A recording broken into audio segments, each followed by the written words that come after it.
नमस्कार दोस्तों, जय हनुमान जय श्री राम। आज हम आपके सामने उपस्थित हैं आज फिर एक नई सीरीज के साथ, नए एपिसोड के साथ हनुमान चालीसा के। तो आज हम लोग तीसरी चौपाई को करेंगे, जिसका शुरुआत ऐसे होती है। महावीर विक्रम बजरंगी, कुमति निवार सुमति के संगी। तो या हम लोगों ने इससे पहले चौपाई में देखा था कि हनुमान जी का ओरिजिन क्या है, हनुमान जी के फादर कौन है, हनुमान जी के मदर कौन है, उसकी बात की थी। इस चौपाई कहती है हनुमान जी एक ग्रेट हीरो हैं जो हमको बुराइयों से यानी कि कुमति से सुमति की ओर ले जाते हैं, अच्छाइयों की तरफ ले जाते हैं। तो अगर हम शब्दशः बात को देखें तो एक बात समझ में आती है। महावीर, महावीर का मतलब होता है बहुत ब्रेव, वैलियंट, ठीक है ना। और महावीर हनुमान जी, अगर आप देखेंगे कि हनुमान हिंदू मैथोलॉजी में मिलता है कि हिंदू मैथ करोड़ों देवता है, ठीक है ना। तो वो करोड़ों देवता के पीछे का कॉन्सेप्ट क्या है? हर गांव के अपने एक ग्राम देव हैं जो उस गांव को किसी बुराई से बचाते हैं, फिजिकल या भौतिक बुराई से बचाते हैं, ठीक है। तो वहां के गांव के लोगों देवता हैं, उनको ग्राम देवता बोलते हैं, और उनको कई कई जगह पर वीर भी बोलते हैं, ठीक है, क्योंकि वो उनको भौतिक बुराइयों से, आपदाओं से बचाते हैं, भौतिक राक्षसों से जो भी चीजें हैं उनसे बचाते हैं। लेकिन हनुमान जी को यहाँ महावीर कहा गया है। महावीर का मतलब है बहुत ताकतवर, ठीक है ना।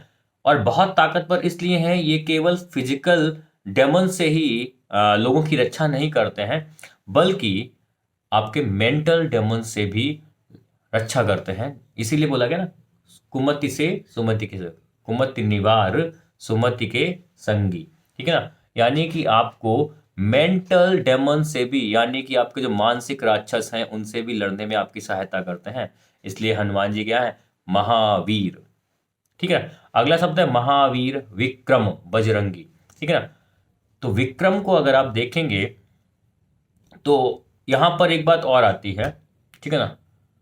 हनुमान जी महावीर हैं, तो हनुमान जी को अगर आप देखेंगे, हमने पिछले एपिसोड में बात की थी, हनुमान जी ह्यूमन और डेमन या ह्यूमन और एनिमल उनके बीच हैं। यानी कि अगर आप देखेंगे फिजिकली या ज्योग्राफिकली देखेंगे तो आप देखेंगे अयोध्या में ह्यूमन नेचर यानी कि राम जी हैं, और दक्षिण यानी कि साउथ में लंका में, ठीक है ना, वहां पर रावण है यानी कि एनिमल स्पिरिट है, ठीक है। और हनुमान जी का साम्राज्य मतलब जहां पे है हनुमान जी, वो है किष्किंधा, ठीक है। यानी कि वो उस ह्यूमन जोन और डेमन जोन या एनिमल जोन उसके बीच के हैं, ठीक है। हनुमान जी को बताया गया है, ठीक है ना, ठीक है, कि वो उनके बीच के हैं, यानी कि फिजिकल अपीयरेंस भले ही वैसी हो लेकिन उनकी मेंटल अपीयरेंस, थॉटफुल चीजें, वो सारी चीजें ह्यूमन लाइक है, ठीक है। तो विक्रम शब्द पे अगर आप जाएंगे तो विक्रम का मतलब है, एक ये कॉमन नाउन भी है और ये प्रॉपर नाउन भी है। अगर आप इसको कॉमन नाउन के रूप में लेंगे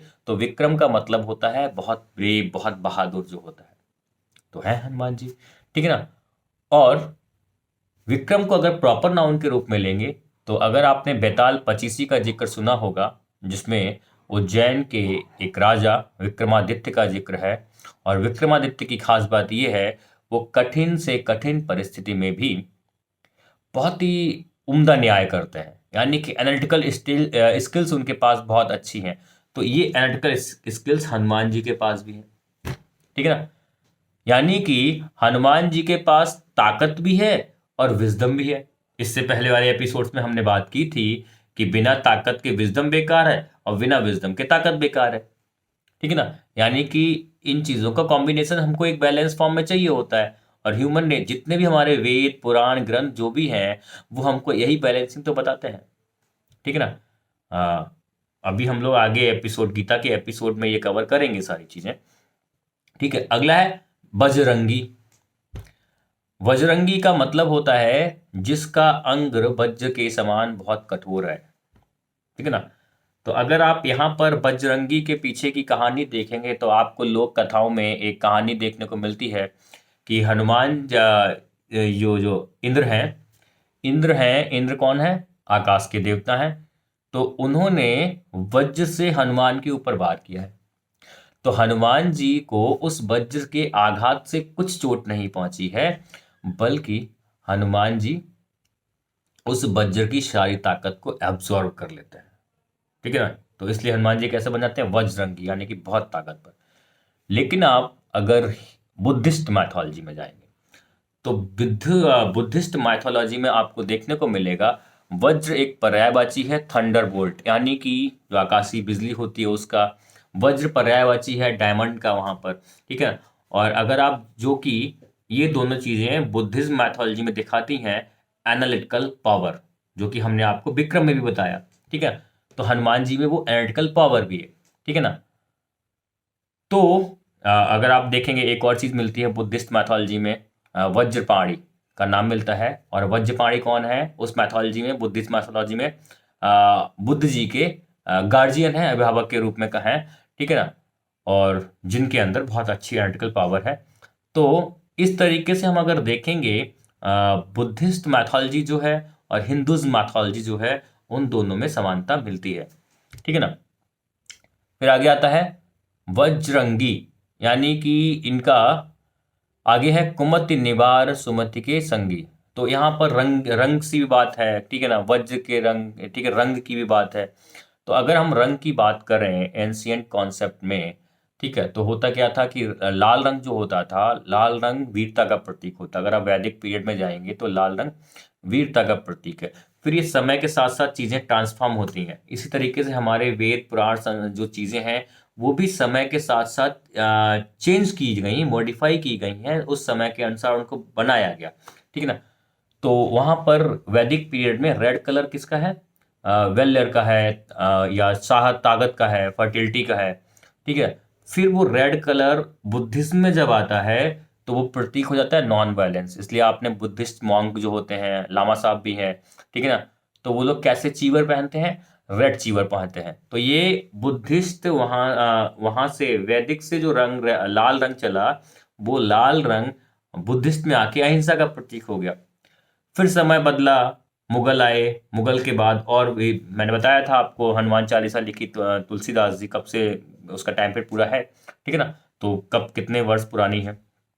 ठीक है, तो फिर ये रेड कलर चेंज हो गया भगवा में, और भगवा का मतलब होता है सेलिबेसी, यानी कि ब्रह्मचर्य। भगवा रंग जो दिखाता है वो दिखाता है ब्रह्मचर्य को, यानी कि आपने सारे सेंसरी चीज़ों को, सेंसरी रिफ्लेक्शंस को, रिएक्शंस को आपने इग्नोर कर दिया है, या ये कहें कि उन पे आपने कंट्रोल कर लिया है। ठीक है ना, तो लेकिन फिर ये भगवा भी बाद में आके सेफ्रॉन बन जाता है, सेफ्रॉन बाद में आके पॉलिटिकल एजेंडा ले लेता है। ठीक है, लेकिन अगर नेशनल फ्लैग में देखेंगे तो सेफ्रॉन आपका समृद्धि का प्रतीक है। ठीक है, तो ये कहानी हुई हमारी महावीर विक्रम बजरंगी, कुमति निवार सुमति के संगी, यानी कि पावर प्लस विजडम है हनुमान जी के पास। और जिस इंसान के पास पावर प्लस विजडम है और इन दोनों का बैलेंस है, वो इंसान हमेशा विजय होगा, या उसका हमेशा भला होगा, वो हमेशा अच्छे कर्मों पर जाएगा। ठीक है ना, क्योंकि अगर आप केवल पावर है, विजडम नहीं है, तो आप ईगो में जाएंगे। ठीक है ना, और विजडम है लेकिन पावर नहीं, तो आप अपनी कैपेबिलिटीज को एक्सप्रेस और एक्सप्लेन ही नहीं कर पाएंगे। ठीक है ना, तो अगली चौपाई, चौथी चौपाई आती है कंचन बरन विराज सुवेशा, कानन कुंडल कुंचित केसा। ठीक है ना, तो कंचन बरन, कंचन बरन विराज सुवेशा, यहाँ पर हनुमान जी के फिजिकल अपीयरेंस के बारे में बात की गई है कि हनुमान जी का जो रंग है वो कंचन, यानी कि सोने के समान है, सुनहरा है। ठीक है ना, अच्छे अच्छे वस्त्र पहने हुए हैं। अच्छे का मतलब है सोफिस्टिकेटेड वस्त्र, मतलब सज्जन वाले, फैशन वाले नहीं। ठीक है ना, कानन कुंडल, कानों में कुंडल है, कुंचित केसा, और गुथे हुए बाल हैं। गुथे मतलब जो करली हेयर होते हैं। ठीक है ना, तो ये बात कर रहे हैं यहाँ पे फिजिकल अपीयरेंस की। अगर हम एक एक वर्ड के डिटेल्स में जाएं तो कंचन बरन, ठीक है, अभी हमने बात की थी, पहले भी हम लोगों ने बात की है कि कंचन का मतलब होता है सुनहरा, सोना। सोने, हनुमान जी का रंग कैसा? सुनहरा। और ये हनुमान जी का सुनहरा रंग हमको फिर इंडिकेट करता है कि हनुमान जी वानर प्रजाति में। ठीक है, हनुमान जी किसमें है? वानर प्रजाति में है, जिनके सुनहरे फर हैं, सुनहरे बाल हैं। ठीक है ना, तो आपने देखा है वानर प्रजाति में ऐसा होता है। यानी कि फिर ये बात याद लाता है कि हाँ, ये हनुमान जी वानर है। अभी हमने बात की थी हनुमान जी वानर, मतलब एनिमल एंड ह्यूमन दोनों के बीच में एग्जिस्ट कर रहे हैं। लेकिन फिर अगली बात आती है, कानन कुंडल कुंचित केसा। ठीक है, तो एक तरफ तो बात कर रहे हैं हनुमान जी का रंग कैसा, गोल्डन कलर है, तो ये हमको याद दिलाता है कि हनुमान जी वानर है। ठीक है, लेकिन कानन कुंडल, हाँ कानों में क्या है, कुंडल है, कुंडल वानर तो पहनते नहीं है, यानी कि, और बाल कैसे हैं, सुनहरे या मतलब curly hair, curly hair normally इंसानों में ही मिलते हैं। ठीक है ना, तो ये बताता है कि हनुमान जी में ह्यूमन नेचर भी है। ठीक है, यानी कि हनुमान जी नहीं, हर इंसान में, ठीक है ना, एक ह्यूमन स्पिरिट होती है, यानी कि एक गुड स्पिरिट होती है, और एक एनिमल स्पिरिट यानी कि एक बैड स्पिरिट होती है। ठीक है ना, तो ये आप पर डिपेंड करता है, वैसे भी हिंदू मैथोलॉजी कार्मिक बेस्ड है। ठीक है ना, तो ये आप पर डिपेंड करता है, आप किधर को डाइवर्ट होते हैं, अच्छे की तरफ, मतलब अच्छा तो कुछ नहीं कर ना खराब कुछ है, सब एक दूसरे के रेस्पेक्ट में है, यानी कि आप ह्यूमन कॉन्सेप्ट की तरफ डाइवर्ट होते हैं या एनिमल स्पिरिट की तरफ डाइवर्ट होते हैं। ठीक है, लेकिन अगर कुंडल के बारे में अगर बात करें, तो कुंडल के बारे में अक्सर एक कहानी मिलती है कि हनुमान जी कुंडल के साथ पैदा हुए थे। तो इसके पीछे अगर आप जाएंगे तो यहाँ पर एक कहानी मिलती है कि हनुमान जी हनुमान जी के जन्म के बारे में जब पता चलता है बाली को, जो कि कहाँ का राजा है, ठीक है, वानर राज बाली को तब पता चलता है किष्किंधा का वो राजा है बंदा। ठीक है ना, तो उसको पता चलता है कि केसरी की पत्नी अंजनी एक उससे ताकतवर संतान को जन्म देने वाली है। तो वो बहुत ही ताकतवर अस्त्र से, ठीक है ना, गर्भ में उस बच्चे पर वार करता है।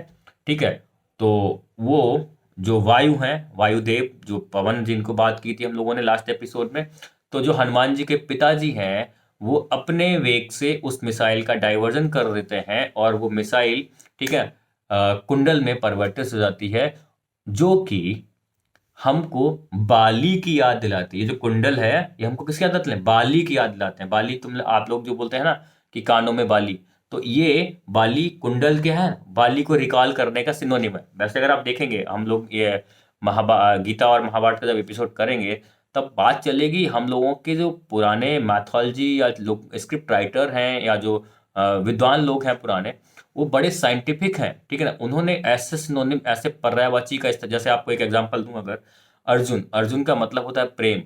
ठीक है, प्रेम इज ग्रेटेस्ट। ठीक है ना, इसीलिए कृष्ण जी अर्जुन को प्रवचन देते हैं, गीता का उपदेश देते हैं पूरा। ठीक है, उसकी बात हम लोग गीता का उपदेश में करेंगे, लेकिन सिंपल सी बात क्या है कि शब्दों का मतलब एक बहुत अच्छा कॉम्बिनेशन है ये। तो ये बाली हमको, बाली, ये कुंडल हमको बाली की भी याद दिलाता है, तो ये कहानी यहाँ पे जाती है। ठीक है, और अगर आप जाएंगे हिंदू मैथोलॉजी पर, वहाँ पर एक संस्कार होता है, कर्ण छेदन संस्कार। तो उसके पीछे एक साइंटिफिक वजह ये है, कान इसलिए छेदते हैं कि सनलाइट बॉडी को पार कर सके। उसके पीछे साइंटिफिक रीजन, उससे किसी और दिन बात करेंगे हम। ठीक है ना, तो ये हम बड़े कानों में बड़े छेद है ना, बड़े छेद करते हैं ताकि ज़्यादा सनलाइट क्रॉस हो सके। वैसे हमारी बॉडी सनलाइट क्रॉस नहीं होती, बस पड़ती है हमारे ऊपर, क्रॉस नहीं होती है। तो कान छेदने के पीछे वो कॉन्सेप्ट भी है, साइंटिफिक रीजन। और अगर आप जाएंगे तो सुंदरता का प्रतीक भी है, महिलाएं और पुरुष भी सुंदरता के रूप में बाली का इस्तेमाल करते हैं, और यहाँ पे हम एक आराध्य की पूजा कर रहे हैं। ठीक है ना, तो उनकी सुंदरता का वर्णन भी है। अगर आप देखेंगे तो विष्णु जी मछली के आकार के छोटे छोटे सुंदर से कुंडल पहने हुए हैं, शिव जी सर्प के आकार के कुंडल पहने हुए हैं, और हनुमान जी जो कुंडल पहने हुए हैं वो बोलते हैं नथ योगी। क्या है, नथ योगी। ठीक है ना, यानी कि उनके कान में जो कुंडल हैं वो बहुत बड़े साइज के हैं, जो कि अगेन फिर हमको बताता है वानर स्पिरिट भी है और लेकिन ह्यूमन कॉन्शियस भी, दोनों बैलेंसिंग चल रही है, और life is a game of balancing, है ना। तो ये सुंदरता का प्रतीक है। और विराज सुबेशा, यानी कि सुबेश यानी कि अच्छे वेश को धारण किए हुए हैं। और अगर आप लोक कथाओं में जाएंगे तो हनुमान जी का जो वेश है वो या तो शेर की खाल पहने हुए हैं, या फिर बहुत मजबूत वस्त्र कोई पहने हुए हैं जिसको नाम मिलता है वज्र कौपिना, वज्र कौपिना। ठीक है ना, तो वज्र कौपिना पहने हुए हैं। वज्र कौपिना यानी कि मजबूत वस्त्र है। ठीक है ना, और वो मजबूत वस्त्र एक फिर इंडिकेट करता है कि हनुमान जी कैसे हैं, सेलिब्रेट हैं, यानी कि ब्रह्मचारी हैं। ठीक है ना, तो ये इंडिकेट करता है कि हनुमान जी ब्रह्मचारी हैं। ठीक है ना, कानन कुंडल कुंचित केसा। ठीक है ना, और बाल कैसे हैं उनके, गुथे हुए हैं, मतलब कर्ली हेयर इंसानों के मिलते हैं अक्सर, बाकी लोगों के मिलते नहीं, बाकी जानवरों के मिलते नहीं है। ठीक है, तो अगेन फिर वही चीज है, Hanuman ji is both combo. ठीक है ना।